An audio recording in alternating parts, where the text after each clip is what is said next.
أعوذ بالله من الشيطان الرجيم. بسم الله الرحمن الرحيم.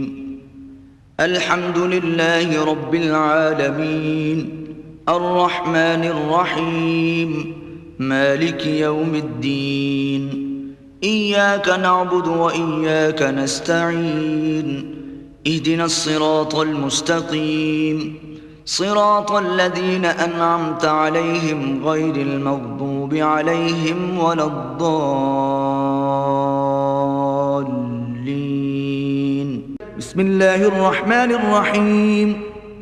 قل هو الله أحد الله الصمد لم يلد ولم يولد ولم يكن له كفوا أحد. بسم الله الرحمن الرحيم.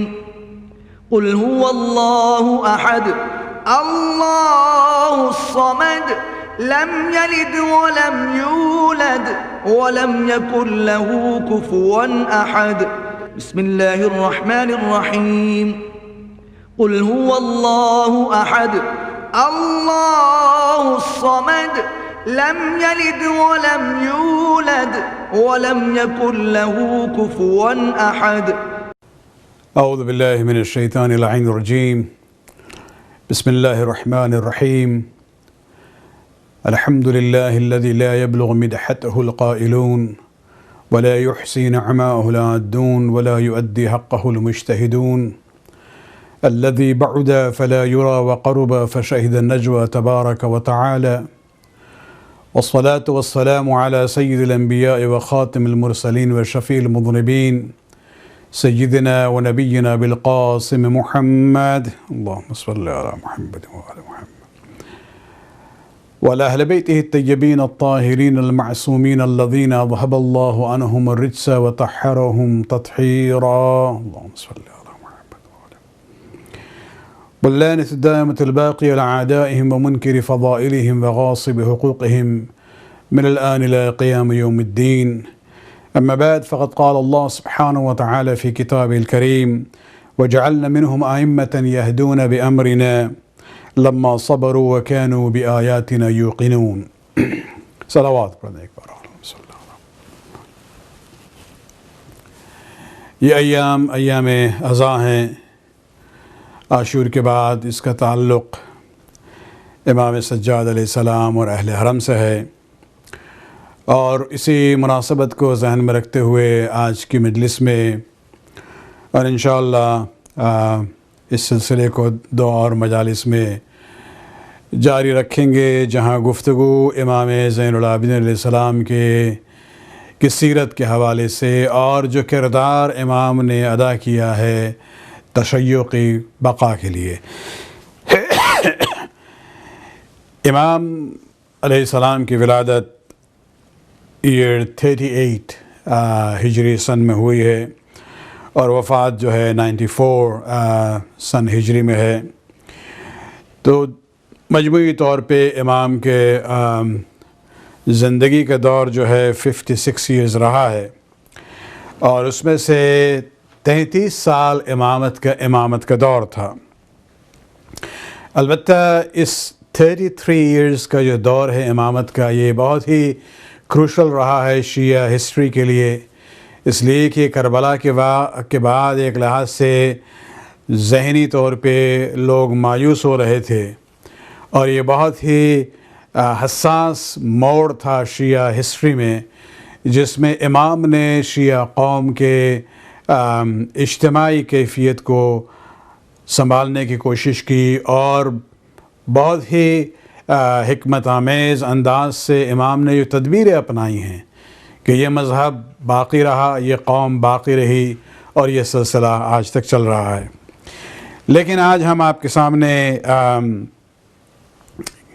امام کی شخصیت کے بارے میں ایک اور پہلو کو ہم کلیریفائی کرنا چاہیں گے، اس لیے کہ امام کے امامت کا دور جو ہے آغاز امامت امام سجاد علیہ السلام بہت ہی ان ایکسپیکٹڈ سمجھیے یا بہت ہی ایکسٹرا آرڈنری سرکمسٹانسز سے گزری ہے. کسی امام کے امامت کا دور اس طرح سے نہیں تھا جس طرح سے چوتھے امام کا تھا، اور وہ اس لیے ہے کہ امام حسین علیہ السلام کی شہادت کے بعد فوراً امامت کا دور شروع ہوا، یعنی عاشور کے دن عصر کے وقت کربلا میں۔ اور ان حالات میں امام کو خداوند عالم نے چاہا تھا کہ یہ سلسلہ ہدایت جو ہے آل علی اور فاطمہ میں کنٹینیو کرے گا، لیکن نسل حسین ابن علی میں چلے گا۔ اور مصلحت خداوند عالم یہی تھی کہ یہ سلسلہ اسی طرح سے جاری رہے، لہٰذا امام سجاد کی زندگی کو بچانا تھا، اور بچانے کا ایک طریقہ یہ تھا کہ وہ بیمار پڑ جاتے ہیں، اور اسی عنوان سے خداوند عالم نے چوتھے امام کی زندگی کی حفاظت کی ہے۔ لیکن چونکہ عاشور کے دن اور عاشور کے کچھ عرصے بعد تک امام کے بارے میں یہ ہمارے یہاں جو تصور ہے کہ امام بیمار تھے، ہمارے مرثیوں میں بھی یہ بات ہوتی ہے، اور تاریخی اعتبار سے اس ٹائم کانٹیکس میں تو بات صحیح ہے کہ ہم جو ہیں لاشعوری طور پہ امام کو کہتے ہیں عابد بیمار۔ عابد بیمار کا عنوان امام کے لیے بالکل صحیح ہے، لیکن صرف اس محدود زمانی دور کی بات ہو رہی ہے جہاں خداوند عالم نے اپنے مصلحت کے لحاظ سے امام کی زندگی کو بچانے کے لیے بیماری کو ایک طریقہ بنایا تھا۔ لیکن اس کا مطلب یہ نہیں ہے کہ امام جو ہے وہ نعوذ باللہ ہمیشہ جو ہے بیماری میں مبتلا رہے، پہلے بھی اور بعد میں نہیں۔ عابد بیمار صرف کربلا کے کانٹیکس میں ہے۔ یہ ہے کہ مثلا اس کے بعد یہ کہا جاتا ہے کہ امام نے 20 سال گزارے ہیں، مثلا مسلسل روتے تھے واقعات کربلا پہ۔ یہ باتیں اپنی جگہ پہ حقیقت ہے، اس سے کوئی انکار نہیں ہے، لیکن ان باتوں کی وجہ سے شیعوں میں، خصوصاً وہ حضرات جو تاریخ سے واقف نہیں ہیں اور امام کے جو اہم کنٹریبیوشن اور کردار سے واقف نہیں ہیں، لاشعوری طور پہ کچھ لوگوں کے ذہن میں تصور ہے کہ امام جو ہے بے بس تھے، مجبور تھے، لاچار تھے۔ یعنی ایک لحاظ سے کمزوری کا پہلو لاشعوری طور پہ ذہن میں ابھرتا ہے۔ حسین کو ہم مجاہد کہیں گے، لیکن امام سجاد کے بارے میں مثلاً یہ ہوتا ہے کہ نہیں، ان کو جہاد سے کوئی تعلق نہیں تھا۔ جبکہ خداوند عالم نے جب ائمہ کو سلیکٹ کیا ہے اور انہیں دنیا میں بھیجا ہے، تو جو آیت ہم نے سورہ سجدہ سے پڑھی ہے، آیت نمبر 24، اس میں اعلان یہی ہے وَجَعَلْنَا مِنْهُمْ أَئِمَّةً کہ لوگوں میں سے ہم نے کچھ لوگوں کو امام قرار دیا ہے، ہادی اور رہنما قرار دیا ہے۔ ان کا فنکشن اور رول کیا ہے؟ یہدون بامرنا، کہ یہ لوگ ہمارے امر سے، خدا کہتا ہے کہ یہ ہمارے حکم سے اور ہماری ہدایت سے لوگوں کی ہدایت کرتے ہیں۔ اور یہ خداوند عالم در حقیقت ہر امام کو ان تمام صلاحیتوں کے ساتھ بھیجتا ہے جو رہبری کے لیے اور ہدایت کے لیے لازمی ہیں۔ اس لحاظ سے اگر علم کی بات کریں، شجاعت کی بات کریں، فضائل کی بات کریں، تو وہ چاہے امیر المومنین ہوں یا امام حسن ہوں یا امام حسین ہوں یا امام سجاد ہوں، سب کے سب جو ہے برابر ہیں اس لحاظ سے۔ ہاں، امیر المومنین کی فضیلت اپنی جگہ پہ ہے، مقام اپنی جگہ پہ ہے، لیکن جہاں تک خصوصیات کی بات ہے، فضائل کی بات ہے، خداوند عالم نے سب کو یکساں نوازا ہے ان لوگوں کو۔ تو وہ شجاعت جو امیر المومنین میں تھی وہ امام سجاد میں بھی تھی، وہ شجاعت جو امام حسین میں تھی وہ بھی امام سجاد میں تھی۔ بات صرف یہ تھی کہ ہر امام مقصد سب کا ایک ہوتا تھا، لیکن اپنے زمانے کے حالات کو دیکھتے ہوئے، سرکمسٹانسز کو دیکھتے ہوئے وہ تدبیر کو اپناتے تھے۔ مقصد ایک ہوتا تھا، لیکن تدابیر ہمارے ائمہ کی زمان و مکان کے لحاظ سے مختلف ہوتی تھی۔ صلوات پڑھنے ایک بار اور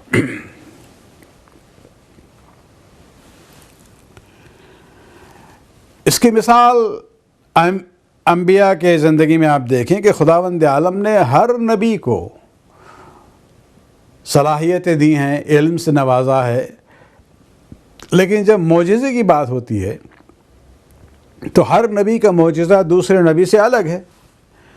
جناب موسیٰ علیہ السلام کو عصا عطا کیا، جناب عیسیٰ علیہ السلام کو ید بیضاء اور شفاعت کی صلاحیت عطا کی، کہ وہ اندھے کو اور مبروس کو ان کو جو ہے بس اپنے کلام سے وہ انہیں جو ہے شفا دیتے تھے۔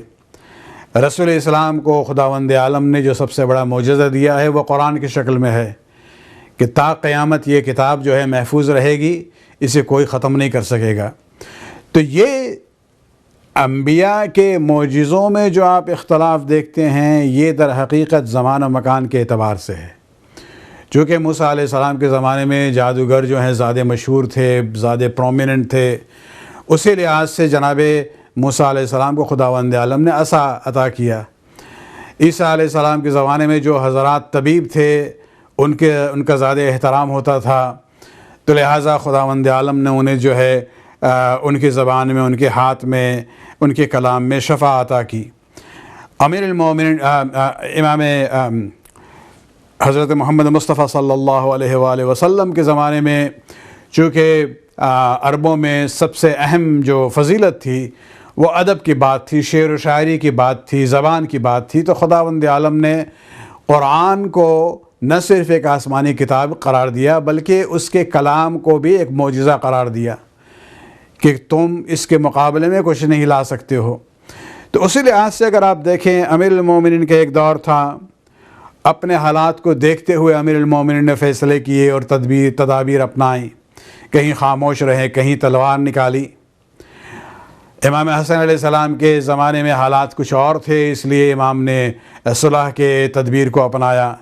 امام حسین ابن علی کے زمانے میں بھی آپ دیکھیں کہ امام حسن کے شہادت کے بعد امام حسین علیہ السلام 10 سال تک معاویہ کے دور حکومت میں رہے، لیکن وہ قدم نہیں اٹھایا جو یزید کے وقت اٹھایا ہے، اس لیے کہ حالات کا تقاضا کچھ اور تھا۔ تو حالات کو دیکھتے ہوئے، سرکمسٹانسز کو دیکھتے ہوئے ہر امام جو ہے ایک تدبیر اپناتا ہے۔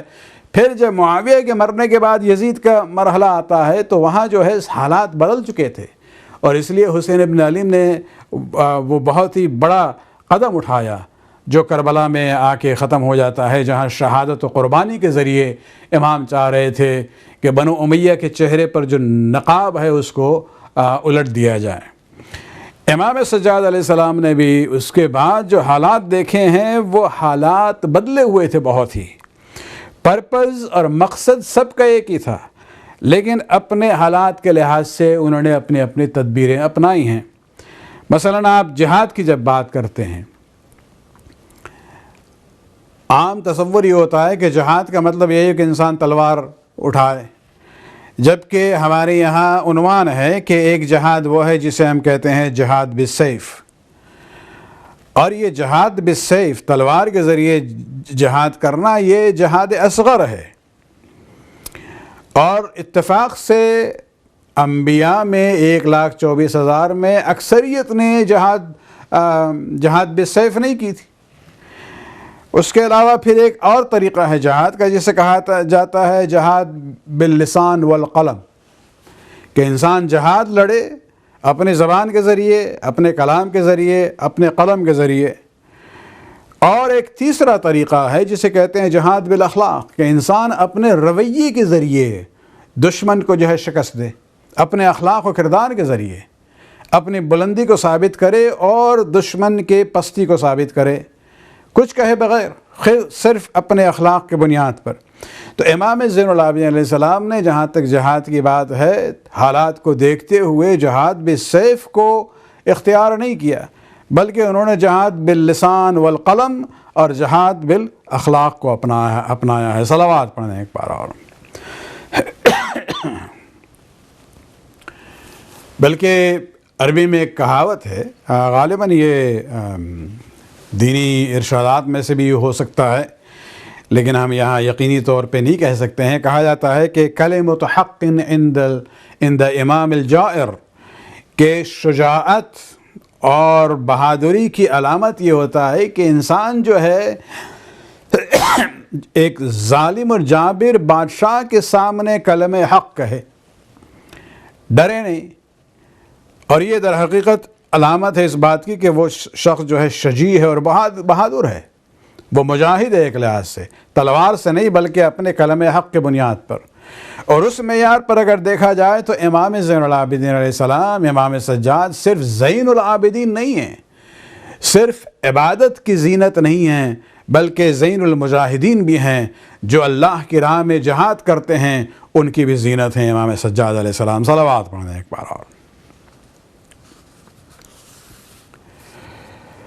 اسی پس منظر میں آج ہم چاہیں گے کہ جہاد باللسان کے حوالے سے کچھ مثالیں آپ کے سامنے پیش کریں، تاکہ یہ تصور جو لاشعوری طور پہ کچھ لوگوں کے ذہن میں ہے کہ امام جو ہیں کمزور تھے، مجبور تھے، بیمار تھے، نہیں، یہ چیزیں جو ہیں ہمیشہ بیماری کی جو بات ہے وہ ہمیشہ نہیں تھی، کمزوری کا کوئی سوال ہی نہیں ہے، مجبوری کا کوئی سوال ہی نہیں ہے، بلکہ اگر آپ واقعات کربلا کے بعد دیکھیں کہ ہر امام جو ہے تیار ہوتا ہے اپنی ذمہ داری کو ادا کرنے کے لیے، حالات کے لحاظ سے ہے، انہیں نہ کوئی اسکول کی ضرورت ہوتی ہے، نہ ٹریننگ کی ضرورت ہوتی ہے، نہ تجربے اور ایکسپیرینس کی ضرورت ہوتی ہے۔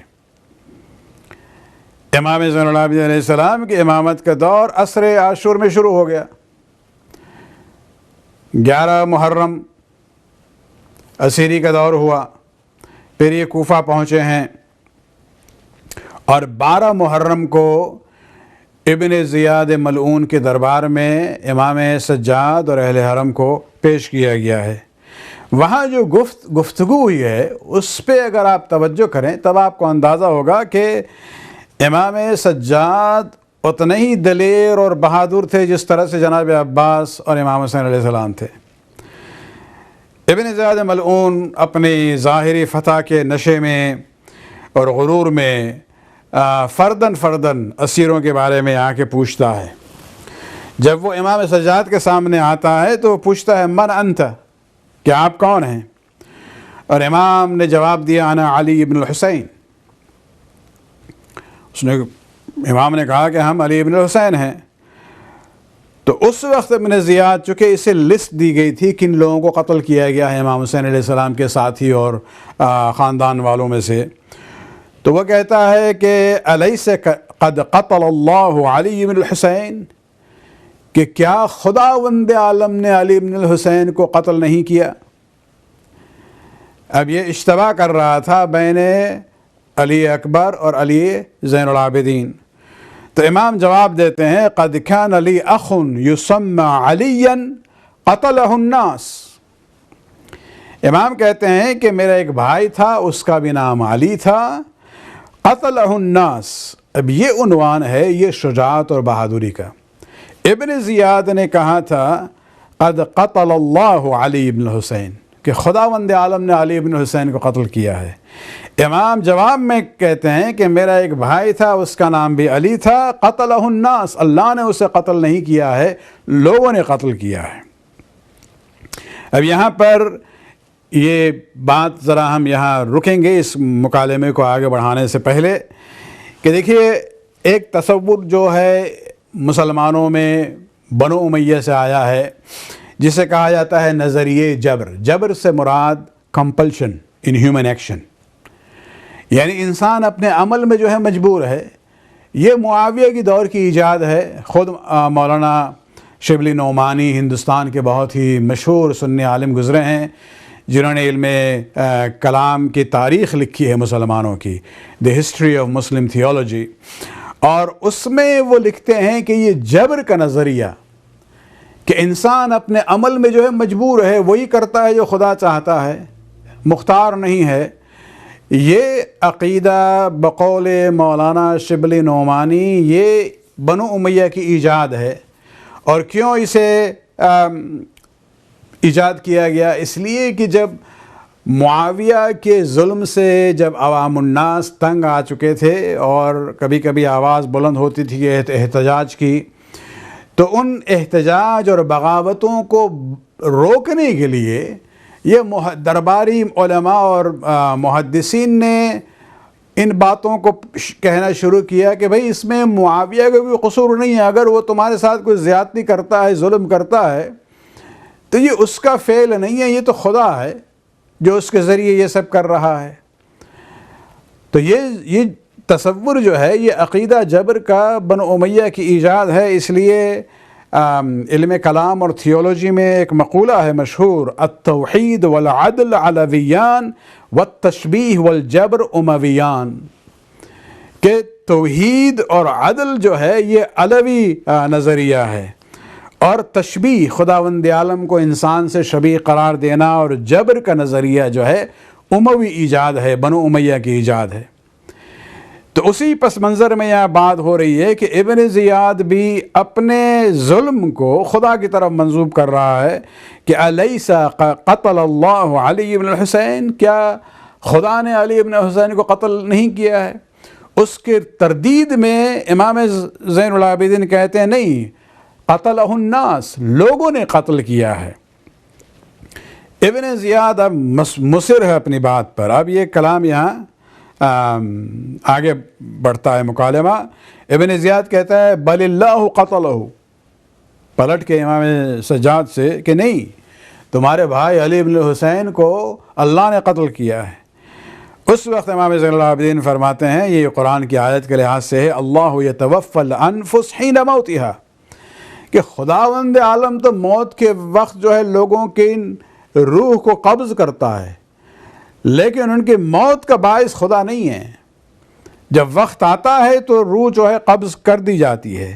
اب یہاں در حقیقت جو ہے خداوند عالم کے قبض روح کا معاملہ ایک طرف ہے، اور ان جو قاتل کسی دوسرے انسان کو قتل کرتا ہے، یہ دونوں الگ الگ چیزیں ہیں۔ مثلاً آپ الیکٹریکل سسٹم کو دیکھیں، آج کل جو ہے کہ تار کے ذریعے جو ہے ہمارے یہاں مثلاً الیکٹریکل ایکوپمنٹس یا لائٹ وغیرہ جو چلتی ہے، تار کے ذریعے پاور پہنچتا ہے۔ اگر مان لیجئے کہیں ایک تار ہے، الیکٹریکل وائر ہے جو ایکسپوزڈ ہے اور کورڈ نہیں ہے اور لائیو ہو، اس میں بجلی آ رہی ہے، پاور ابھی ہے اس میں اگر مان لیجئے کوئی انسان جو ہے ٹچ کرے اسے تو مر جائے گا لا محالہ۔ یا مثلا اگر کوئی دوسرا شخص وہاں پہ ہے، اس کی دشمنی ہے اس کے ساتھ، وہ دیکھتا ہے کہ ایکسپوزڈ وائر ہے، لہٰذا اس دوسرے آدمی کو وہ پش کرتا ہے کہ وہ جا کے اس ایکسپوزڈ وائر سے مس کر جائے اور ٹچ ہو جائے، اور اس میں جو ہے وہ بیچارہ مر جاتا ہے۔ تو یہاں جو ہے الزام قتل کا کس پہ جائے گا؟ جو الیکٹریسٹی سپلائی کرتا ہے اس پہ جائے گا، یا اس شخص پہ جائے گا جس نے جو ہے اسے ڈھکیلا ہے اور پش کیا ہے؟ یہ تو وہ قاتل ہوا نا جس نے پش کیا ہے۔ تو خداوند عالم کا یہ کہنا ہے کہ تم اگر کسی انسان کو قتل کرو گے تو قتل کرنے کے فوراً یعنی اسی مرحلے میں یا اس کے فوراً بعد جو ہے بہرحال روح کو قبض کرنا پڑے گا، لیکن اس کی ذمہ داری اللہ پر نہیں ہے، ملک الموت پر نہیں ہے، اس شخص پہ ہے جس نے قتل کیا ہے۔ تو یہ ایک عنوان ہے جبر کا جو بنو امیہ نے اس کو پروموٹ کیا تھا کہ برائی یہ کریں گے لیکن الزام جو ہے یا ذمہ داری جو ہے خداوند عالم پہ ڈالیں گے۔ تو یہاں پر امام یہی کہتے ہیں اللہ یتوفی الانفس حین موتہا، جب موت کا وقت آتا ہے تو خداوند عالم قبض روح کرتا ہے، لیکن موت کا سبب جو ہے وہ شخص ہے جس نے مقتول کو قتل کیا۔ اس پر جو ہے ابن زیاد کو بڑا غصہ آ گیا، وہ کہتا ہے وہی کہ جرأت وَبِكَ جُرْعَةُ لِجَوَابِ وَفِيكَ بَقِيَّةُ الرَّدْ عَلَيَّ، کہ کیا تم میں یہ جرأت ہے کہ میری بات کا جواب دو اور میری بات کو رد کرو؟ غصے میں آ جاتا ہے۔ اس سے اندازہ ہوتا ہے کہ امام سجاد چاہے بیمار ہوں اس وقت، لیکن یہ مظہر شجاعت ہیں، مظہر بہادری ہیں، اس ظالم سے ڈر نہیں رہے ہیں۔ جب وہ غلط بات کہتا ہے تو اس کے سامنے صحیح جواب کو پیش کرتے ہیں، اور وہ اتنے غصے میں آ جاتا ہے کہ اپنے پھر وہ جو سپاہی وہاں موجود تھے جو جلاد، ان سے کہتا ہے اذهبوا به فاضربوا عنقه، کہ اس کو لے جاؤ، اس جوان کو لے جاؤ اور اس کی گردن کو اڑا دو۔ وہاں پر یہ دوسرا مرحلہ ہے، عاشور کے دن بھی ہے قتل حسین کے بعد، جب خیموں کو جلایا جا رہا تھا، جناب زینب نے اپنی ذمہ داری جو حسین نے دی تھی کہ آپ بہن تمہاری ذمہ داری ہے کہ آپ امام سجاد کی حفاظت کریں، تو وہاں جلتے ہوئے خیمے سے باہر لے کے آئی تھیں اور ان کی حفاظت کی تھی۔ ابن زیاد کے دربار میں بھی جیسے اس نے کہا اپنے سپاہیوں سے کہ انہیں لے جاؤ اور قتل کر دو، جناب زینب آ جاتی ہیں سامنے اور کہتی ہیں ابن زیاد حسبک من دمائنا، کیا تمہارے لیے یہ کافی نہیں ہے کہ تم نے جو ہے ہمارے لوگوں کو قتل کر دیا؟ لا واللہ لا افارقہ فإن قتلتہ فاقتلنی معہ، کہ ہم کبھی بھی امام سجاد کو نہیں چھوڑیں گے، اور اگر تم چاہتے ہو کہ انہیں قتل کرو تو ان سے پہلے مجھے قتل کرنا پڑے گا۔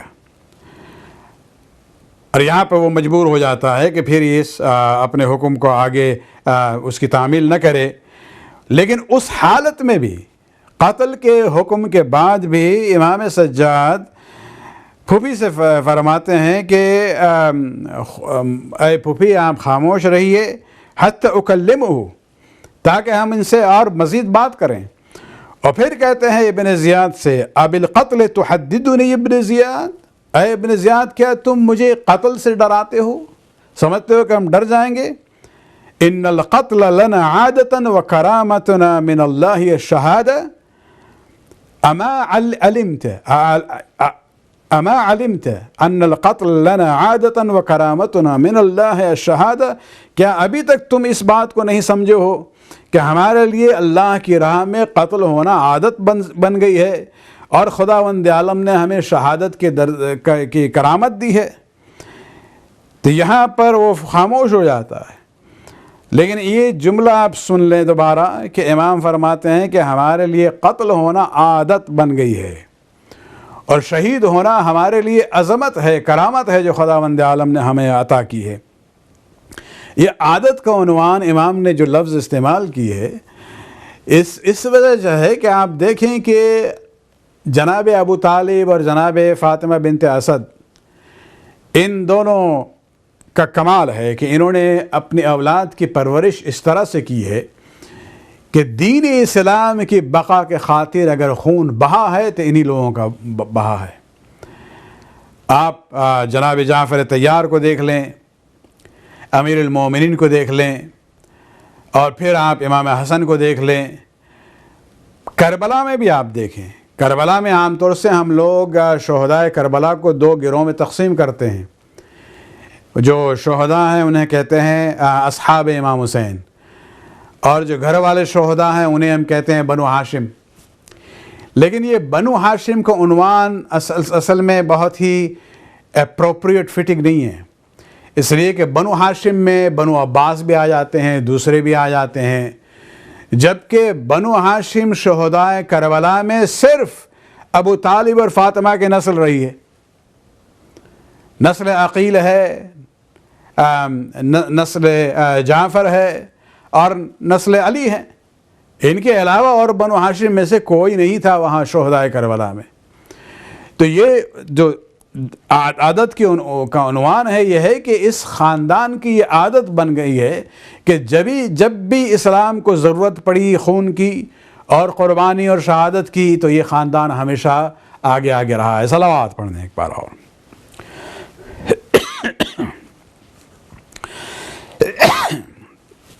تو یہ ایک مثال ہم نے آپ کو دی ہے واقعہ کربلا کے فوراً بعد کے لیے کہ ابن زیاد جیسے ملعون جابر حاکم کے سامنے امام سجاد علیہ السلام نے جہاں تک جہاد باللسان کی بات ہے اس میں غالب ہو جاتے ہیں اور ابن زیاد کو خاموش رہنے کے لیے مجبور کرتے ہیں۔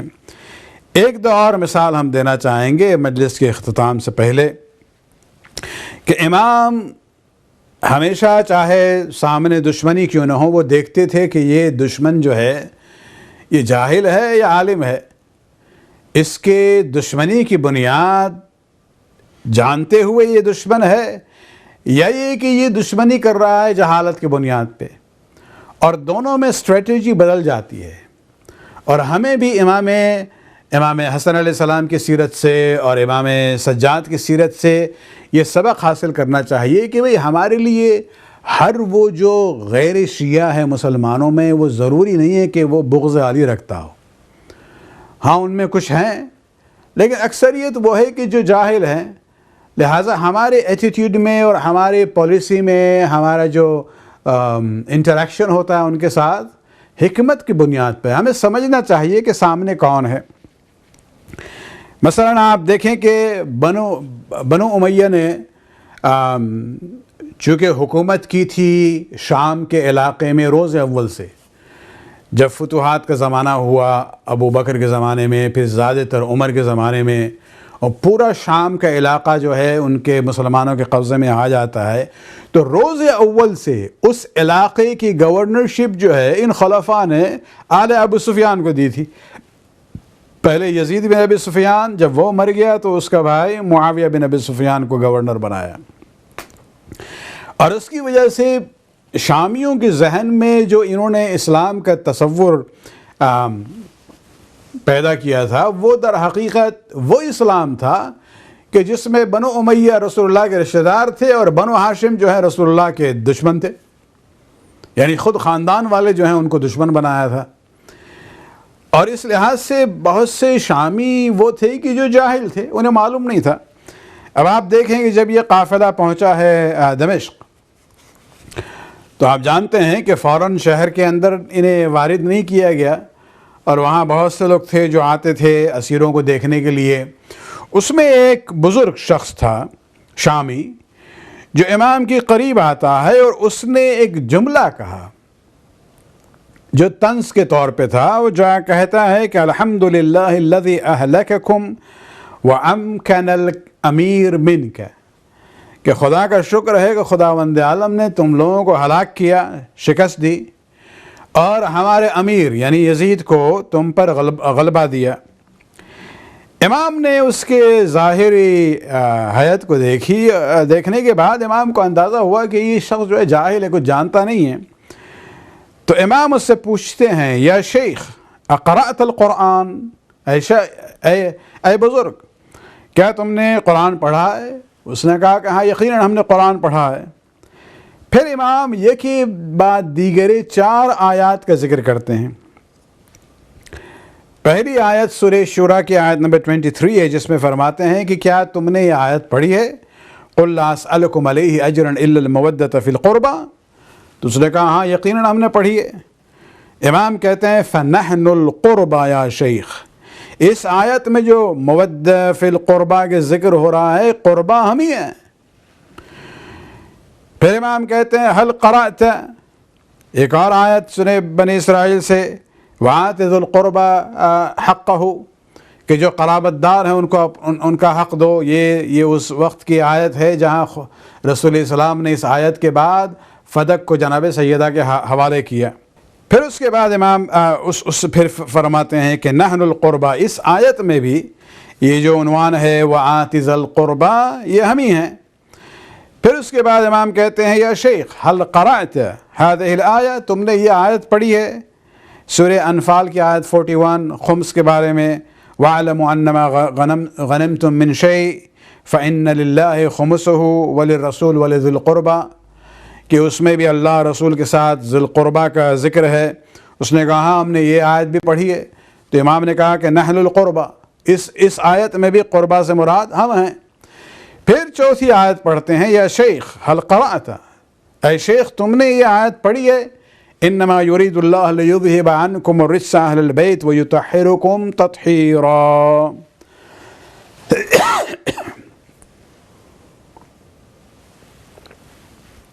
تو وہ شخص کہتا ہے ہم نے یہ آیت بھی پڑھی ہے سورہ احزاب کی آیت نمبر 33. اس وقت امام کہتے ہیں نحن اہل البیت الذین اختصنا اللہ بآیت الطہارہ، کہ ہم وہ اہل البیت ہیں کہ جن کو خداوند عالم نے مختص قرار دیا ہے اس آیت طہارت کے ساتھ. تو اب یہ شخص جو ہے 4 آیتیں امام نے پیش کی، اور وہ شخص کہتا ہے باللہ انکم ہم، اب اسے یقین نہیں آیا. پوچھتا ہے امام سے کہ خدا کی قسم یہ تمام آیتیں آپ ہی لوگوں کے سلسلے میں ہیں؟ امام نے کہا تاللہ إن نحن هم من غير شك وحق جدنا رسول الله إنا لنحن هم. خداوند عالم کی قسم کہ اس میں کوئی شک نہیں ہے کہ ان آیات کا تعلق ہم لوگوں سے ہیں، اور ہمارے جد رسول اللہ کی قسم کہ ہم ہی ہیں مراد ان آیات میں. اس وقت وہ شخص جو ہے فبک الشیخ ویرمی امامتہ، اس بزرگ نے رونا شروع کیا، اپنے امامے کو زمین پہ پھینک دیتا ہے اور آسمان کی طرف اپنا چہرہ اٹھا کے کہتا ہے اللہم انی ابرأ الیک من عدو آل محمد، کہ خداوندہ تو گواہ رہنا کہ ہم آل محمد کے دشمن سے براءت کرتے ہیں.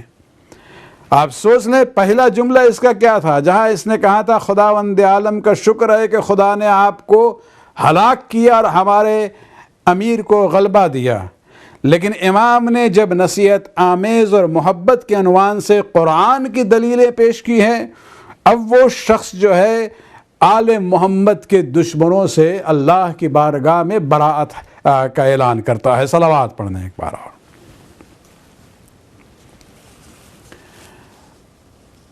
اور یہ شخص شہید ہوا ہے، اس لیے کہ جب یزید کو یہ خبر ملی ہے اس گفتگو کے بارے میں اور اس شخص کے رد عمل کے بارے میں، تو وہ حکم دیتا ہے قتل کر دیا جائے اسے. تو یہ ایک مثال ہے کہ امام سامنے والے کو دیکھتے تھے. یہ جہاد باللسان ہے کہ ایک شخص کے نظریات کو بدل دینا. ابن زیاد ملعون تھا، دشمن تھا، اسے خاموش کر دیا. یہاں پر امام نے اس شخص کے نظریات کو بالکل چینج کر دیا. کہاں وہ پہلے یزید نوازی کر رہا تھا اور اب وہ جو ہے یزید سے برات کرتا ہے. صلوات پڑھنے ایک بار اور.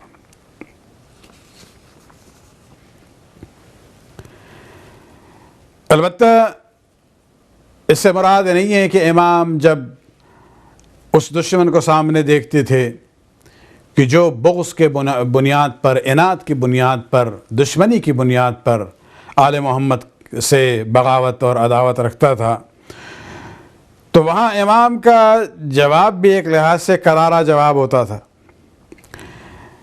غالباً اسی سفر کی بات ہے، اسی شہر دمشق پہنچنے کی بات ہے جہاں ابراہیم بن طلحہ بن عبداللہ نے طنزاً امام سے یہ کہا یا علی بن حسین من غلبہ، کہ علی بن حسین اب بتائیں کہ غلبہ کس کو حاصل ہوا.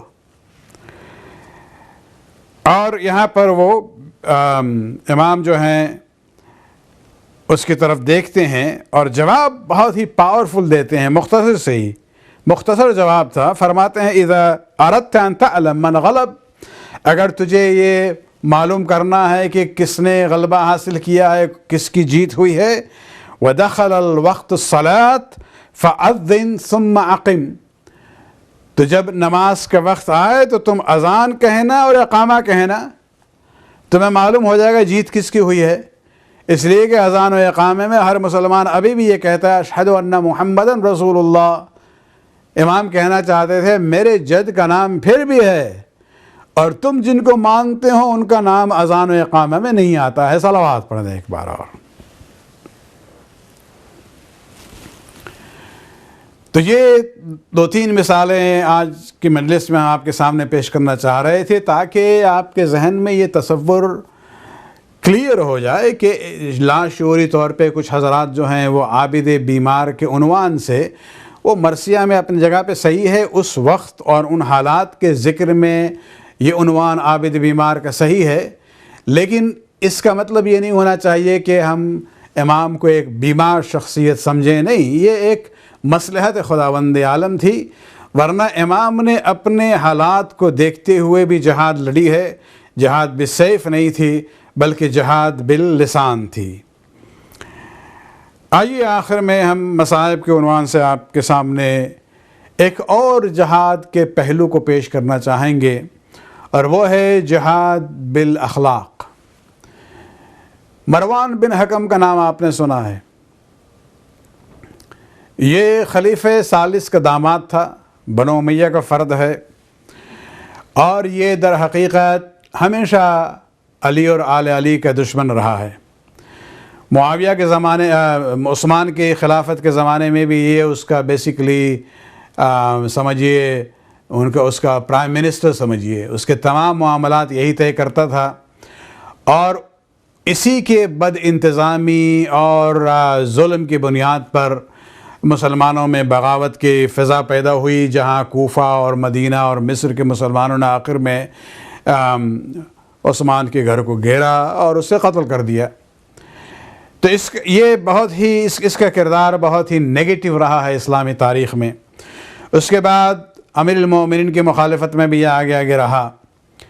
امام حسن مجتبیٰ علیہ السلام کی شہادت کے وقت جو مسائل تھے، جہاں کوشش تھی کہ امام حسن مجتبیٰ کے جنازے کو اگر دفن نہیں تو کم سے کم زیارت کے لیے رسول کے روضے کی طرف لے جائیں، وہاں روکنے والوں میں مروان و آل مروان تھے۔ اور اس کے بعد امام حسین علیہ السلام جب مدینہ سے چلے ہیں، اور اس سے پہلے جب ولید نے بلایا تھا اور یزید کی بیعت طلب کی تھی، اس میٹنگ میں ایک تھرڈ پرسن تھا، وہی مروان۔ اور جب امام نے شروع میں یہی کہا تھا کہ اے ولید، ہم سیکریسی میں، پرائیویسی میں یہ باتیں نہیں کرتے ہیں، پبلکلی تم یہی سوال کرنا تو ہم اپنا جواب تمہیں دیں گے، جس پر ولید تیار ہو گیا تھا جو گورنر تھا مدینہ میں۔ لیکن یہ مروان ملعون تھا جس نے کہا تھا ولید سے کہ اگر حسین اگر ابھی نہ ملی ہے تو پھر نہیں ملیں گے، لہٰذا ان سے یا تو بیعت لو یا ان کا سر ابھی قلم کرو۔ جس پر حسین ابن علی نے وہ جملہ کہا تھا کہ تم میں ہمت نہیں ہے کہ تم میرے سر کو قلم کر سکو، نہ تم اے مروان، نہ تم اے ولید۔ اور اس کے بعد امام نے پھر دوسرے دن کا انتظار نہ کیا، اور وہ پھر مشہور جملہ ہے امام کا کہ ان اہل بیت النبوہ و معدن الرسالہ، اپنا تعارف کرتے ہیں، پھر یزید کا ذکر کرتے ہیں، اور آخر میں اعلان کرتے ہیں مثلی لا یبایع مثلو، یعنی مجھ جیسے شخص جو ہے اس جیسے شخص کی بیعت نہیں کر سکتا ہے۔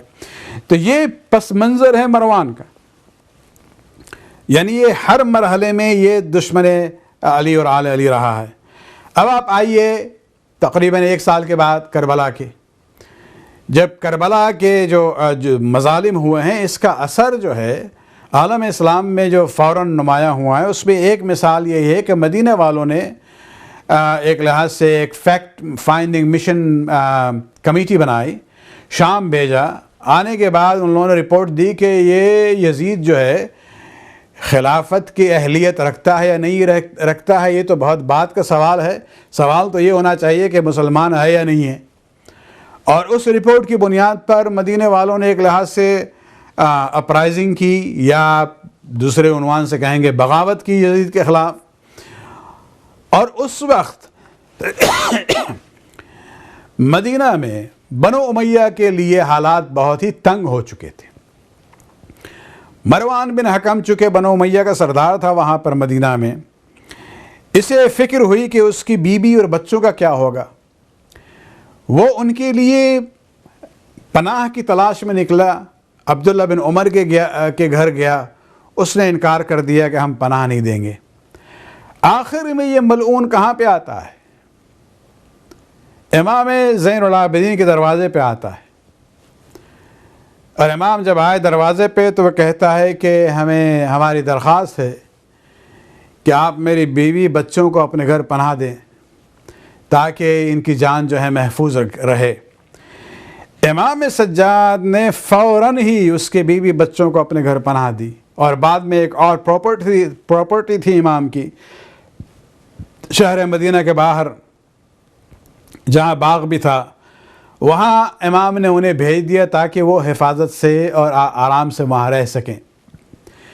لیکن سوال یہ ہوتا ہے کہ امام نے یہ کیوں کیا؟ کیا امام بھول گئے تھے کہ یزید اور آل یزید، یہ مروان، ان کے بنو امیہ افراد نے حسین کے ساتھ اور آل حسین کے ساتھ کیا کیا تھا؟ امام بھولے نہیں تھے، بلکہ امام جہاد بالاخلاق کی جنگ لڑ رہے تھے، فرق بتانا چاہ رہے تھے کہ مروان تم میں اور مجھ میں کتنا آسمان و زمین کا فرق ہے، کہ تم دشمن ہونے کے باوجود جب خواتین و بچوں کی بات آتی ہے تو ہم دشمن کے بھی خواتین و بچوں کو اپنے گھر پناہ دے سکتے ہیں، جبکہ تم نے آل رسول کی اولاد اور ان کے نواسیوں کو اور ان کے بچوں کو اسیر اور قیدی بنایا، ان کی بے حرمتی کی، بالکل خیال نہیں رکھا کہ رسول علیہ السلام کی حرمت کا پاس رکھنا چاہیے۔ امام کیا بھول گئے تھے ان واقعات کو؟ نہیں، امام بھولے نہیں تھے۔ کس طرح سے بھول سکتے تھے؟ بلکہ امام کی زندگی میں تو یہی ملتا ہے نا، اور آپ بارہا ہر سال سنتے رہتے ہیں کہ جب وضو کے لیے پانی آتا تھا، جیسے ہی پانی پر نظر جاتی تھی امام سجاد کو اپنے بابا کے پیاس یاد آتی تھی۔ عجب نہیں کہ اس پانی میں جو ہے جناب علی اصغر کا چہرہ کا عکس نظر آ جائے ان کے۔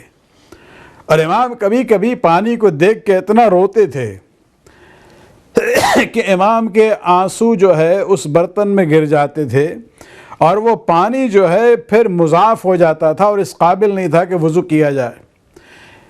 امام کے بارے میں ملتا ہے کہ 20 سال تک مسلسل روزانہ کربلا کے واقعات کو یاد کرتے تھے اور روتے تھے۔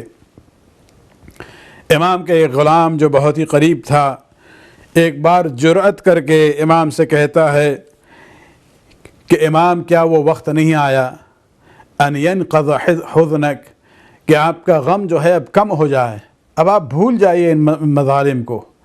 اس وقت امام نے کہا کہ تم نے میرے ساتھ انصاف نہیں کیا ہے۔ یعقوب کے کتنے بیٹے تھے؟ صرف ایک غائب ہو گیا تھا۔